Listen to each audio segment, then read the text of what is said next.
জুলাই আগস্টের গণহত্যা মামলায় ১৬ জনকে আন্তর্জাতিক অপরাধ ট্রাইব্যুনালে হাজির করা হয়েছে। সেখানে আছেন আমাদের সহকর্মী ইকবাল অনিক। সরাসরি যুক্ত হচ্ছি তার সাথে। অনেক আন্তর্জাতিক অপরাধ ট্রাইব্যুনালের আজকের কার্যদিবসের সবশেষ জানাবেন। সুনন্দা, কিছুক্ষণ আগে কিন্তু হচ্ছে যে আন্তর্জাতিক অপরাধ ট্রাইব্যুনালের অভিযোগের মামলায় গণহত্যা ও মানবতা বিরোধী অপরাধের মামলায় যে ১৬ জন গ্রেপ্তার রয়েছে তাদেরকে কিন্তু আদালতে হাজির করা হয়েছে। আর অল্প কিছুক্ষণের মধ্যে কিন্তু আদালতে কার্যক্রম শুরু হবে। এই একটু যদি তথ্য দিয়ে রাখি যে জুলাই আগস্টে যে হত্যা, গুম আর মানবতার বিরোধী যে অপরাধটি সংঘটিত হয়েছিল সেটি তারই প্রেক্ষিতে কিন্তু এই আন্তর্জাতিক অপরাধ ট্রাইব্যুনালে দুটি মামলা হয়েছে। সেই দুটি মামলার আর একটিতে ওবায়দুল কাদের সহ ৪৫ জনকে আসামি করে মামলা করা হয়।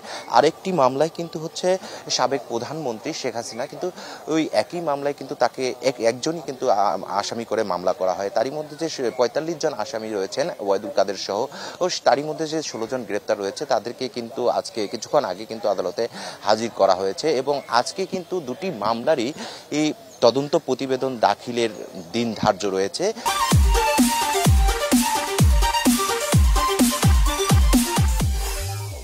হয়তোবা কিছুক্ষণ মধ্যে কিন্তু হচ্ছে তদন্ত প্রতিবেদনটি দাখিল হবে। তারপরে কিন্তু হচ্ছে আমরা জানতে পারবো তাদের কি নির্দেশনা দেয়া হলো।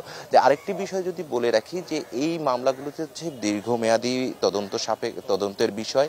সেক্ষেত্রে হচ্ছে হয়তোবা আজকেও ধারণা করা যাচ্ছে যে প্রসিকিউশন থেকে আর তদন্ত বৃহত্তর করার জন্য আরও দিন চাওয়া হবে। এবং এই আসামিদেরকে আদালত প্রাঙ্গণে নিয়ে আসার প্রেক্ষিতে কিন্তু এই ট্রাইব্যুনাল এলাকায় কিন্তু আইনশৃঙ্খলা বাহিনীর জোরদার করা হয়েছে, যাতে কোনো ধরনের অপ্রীতিকর ঘটনা না ঘটে। আরেকটি বিষয় যে হচ্ছে এই এলাকাটিতে কিন্তু হচ্ছে অনাধিকার সাংবাদিক ছাড়া অন্য কাউকেই কিন্তু প্রবেশ করতে দেয়া হচ্ছে না। তো সুনন্দা, এই ছিল হচ্ছে আমার কাছে আন্তর্জাতিক অপরাধ ট্রাইব্যুনাল থেকে সবশেষ অবস্থা। পরবর্তীতে ট্রাইব্যুনাল শেষে যে তথ্য আমরা জানতে পারবো সেটি আপনার মাধ্যমে আমরা জানাতে পারবো। ইকবাল অনিক, ধন্যবাদ আপনাকে।